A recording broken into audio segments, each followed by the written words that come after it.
hal yang sangat populer sebelum datangnya bulan Ramadan adalah mandi. Mandinya pakai bunga. Sering dikenal dengan istilah balimau. Dan ini marak dilakukan oleh kaum muslimin. Dan ini semakin lama semakin aneh. Bahkan hampir semua kita tahu bahwa semakin lama semakin ajang maksiat. Dulu kita masih ingat di masa kita kecil-kecil. Saya lah di masa kecil-kecil, di masa SD. Memang pernah juga dulu dianjurkan orang tua untuk mandi, harus mandi pakai ini. Pernah. Tapi belum ada waktu orang yang mandi pakai organ tunggal. Belum ada, Pak. Di zaman saya kecil dulu ya, yang pakai band gitu mandinya gitu. Di sungai ramai-ramai campur aduk laki-laki perempuan. Pakai artis lokal, nggak ada. Cuman baru sampai mandinya saja baru ada ketika itu. Dan ketika kita tidak mengerti sunnah Nabi, masih SD, belum dapatkan sunnah Nabi SAW, kita masih melakukannya. Dan anak SD melakukannya berdosa enggak, Pak? Enggak kan? Belum balik kan? Alhamdulillah. Setelah saya balik nggak pernah lagi melakukan, walillahil hamd. Namun sebelum balik pernah melakukan. Mantan juga sebenarnya. Tapi waktu kecil dulu. Namun belum ada yang pakai organ tunggal, nggak ada yang di kolam berenang, nggak ada yang campur baur laki-laki perempuan. Masing-masing orang mandi di rumahnya masing-masing, tertutup masing-masing. Karena logika ketika itu yang disampaikan ke kita harus menyambut Ramadan, bersih di luar, bersih di dalam. Bersih di luar dengan cara mandi, pakai ini, pakai limau, pakai kembang, pakai rempah-rempah, pakai bunga, dan bersih di dalam dengan cara maaf-maafan. Ini logika lagi yang bermain. Logika manusia. Mandi ya silakan mandi, tapi nggak ada hubungannya mandi menyambut bulan Ramadan.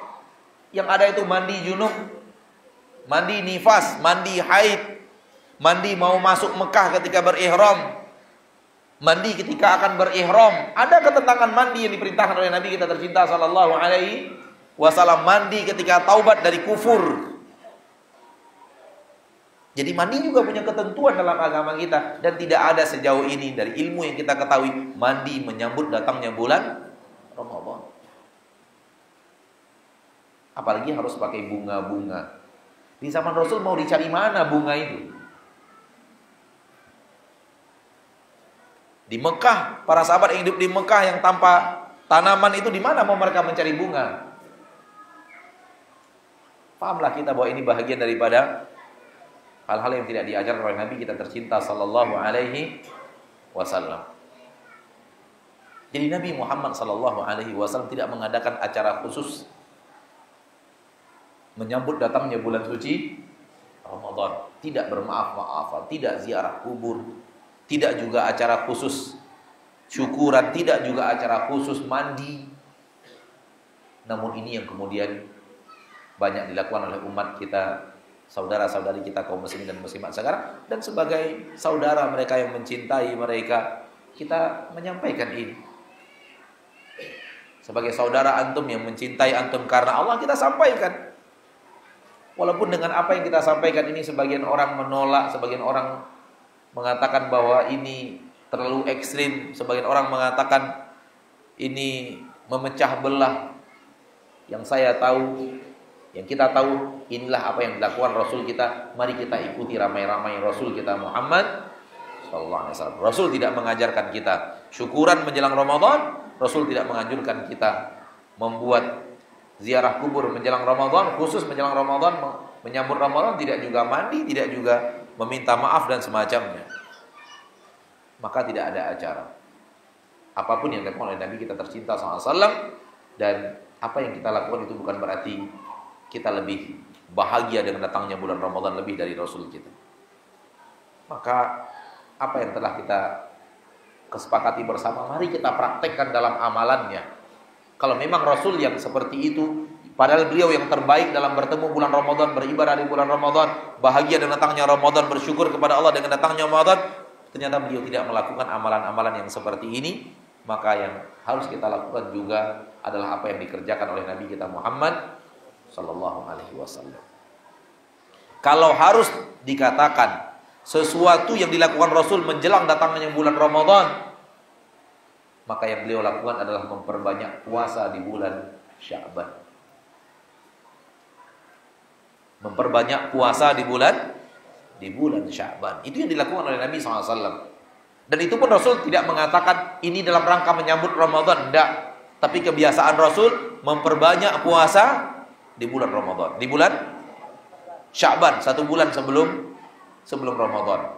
Aisyah radhiyallahu taala anha mengatakan, "Mastakmala Rasulullah SAW siyama syahrin qattu illa Ramadan." Rasulullah tidak pernah puasa 1 bulan penuh kecuali Ramadan. Dan puasa beliau yang paling banyak adalah di bulan Sya'ban. Sekarang umat Islam puasanya tidak mau. Hal yang dilakukan Rasul di bulan Sya'ban, banyak yang tidak mau melakukan. Namun kemudian melakukan hal-hal yang tidak diajarkan Nabi SAW. Maka benar apa yang dikatakan oleh para ulama, bahwa kebiasaan manusia, kebiasaan umat Nabi Muhammad membuat amalan yang tidak diamalkan Nabi, itu akan membuat mereka meninggalkan apa yang diamalkan Nabi. Kalau memang kita gembira dengan bulan Ramadan, seperti Rasul kita SAW gembira, maka contohlah apa yang dilakukan, yang dikerjakan oleh Rasul kita tercinta Muhammad SAW. Buktikan bahwa kecintaan kita kepada bulan Ramadan, mengikuti kecintaan Rasul, adalah mengamalkan seperti apa yang diamalkan Rasul Muhammad sallallahu alaihi wasallam. Bapak Ibu kaum muslimin dan muslimat rahimani wa rahimakumullah. Di bulan Ramadan Rasul mengajarkan kita memperbanyak memberikan orang berbuka puasa.